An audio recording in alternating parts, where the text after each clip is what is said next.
Le pardon est une notion qui occupe une place importante dans les conversations, les échanges et dans pratiquement tous les milieux et cercles de vie.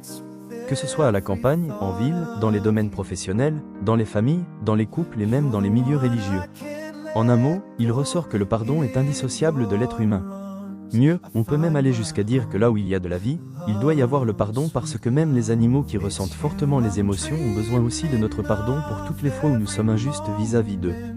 Il s'agit donc d'un mot dont la vibration active des forces d'amour et de paix qui permettent à l'homme de se reconnecter à lui-même et de retrouver son innocence. Mais dans la pratique, combien sommes-nous à pardonner véritablement afin de renouer avec soi-même, de guérir de ses blessures et d'aller de l'avant sans remords ni traumatisme? Oui, le pardon a pour but de vous réunir avec l'être supérieur en vous dont vous vous êtes éloigné en refusant son amour. En outre, vous devez comprendre qu'en dehors de l'amour, il n'y a point de vie, point d'existence et par conséquent que vous ne pouvez exister. C'est d'ailleurs ce qui explique pourquoi vous ressentez de la souffrance à chaque fois que vous refusez d'accepter votre nature. Malheureusement, vous vous laissez prendre à chaque fois à ce jeu d'illusion de l'âme dans lequel vous perdez votre équilibre. Ce qui engendre blessure dans votre âme et crée cette séparation illusoire avec le divin en vous. Et alors, vous vous retrouvez à transporter des chaînes qui freinent votre ascension dans la vie d'une part et d'autre part avec des fardeaux qui alourdissent et empoisonnent vos idées, vos émotions. Ce qui fait de vous des prisonniers de ces situations et des personnes mises en jeu. On peut le dire sans risque de se tromper, cette situation est vécue par une grande majorité des hommes et des femmes de notre époque qui se retrouvent prisonniers de personnes et de situations qu'ils ont créées et dont ils ne cessent d'alimenter au quotidien en ressassant ce qu'ils ont subi comme dommage. Sans le savoir, ils renforcent alors les chaînes qu'ils ont eux-mêmes créées et dont ils refusent de s'en séparer. Ne sachant pas qu'ainsi, ils entretiennent eux-mêmes leurs propres blessures.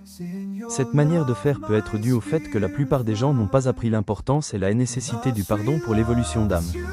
S'ils savaient que le fait de pardonner possède en soi une magie libératrice qui brise les chaînes de dépendances affectives et émotionnelles qui retiennent prisonniers, alors ils s'adonneraient à cœur joie.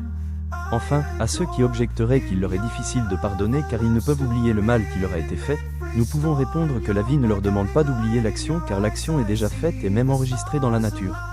Ce qui est de leur ressort, c'est de puiser en eux la force nécessaire pour comprendre la situation afin de tirer les leçons dont ils ont besoin pour leur transformation.